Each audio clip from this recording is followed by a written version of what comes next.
Patuloy sa paglalabas ng abo ang Bulkang Kanlaon na sinabayan pa ng mga pagyanig na ayon sa PHIVOLCS ay mga senyales bago ang pagsabog.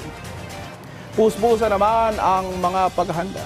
Puspusa naman ang mga paghahanda ng Department of Social Welfare and Development para masigurong mahahatiran ng tulong ang mga apektadong residente.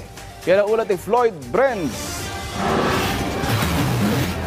Muling nagpakawala ng makapal na abo ang Bulkang Kanlaon na nagdulot ng pagkabahala sa mga residente at otoridad.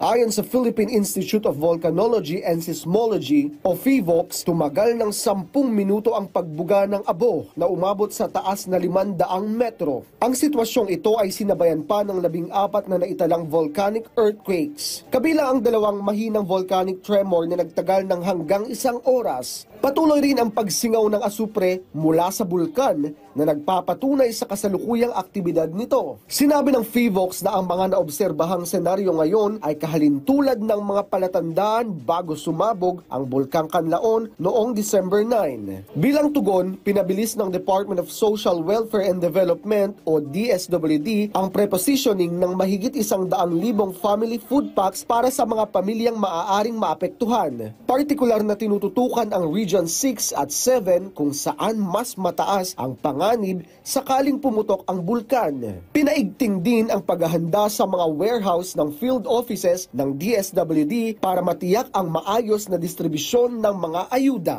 Kaugnay pa rin nito, inatasan ng Disaster Response Management Group at National Resource Logistic Management Bureau na tiyakin ang pagpapadala ng 40,000 karton ng food packs sa Negros Oriental at Negros Occidental bukas. Floyd Brenz para sa Pambansang TV sa Bagong Pilipinas.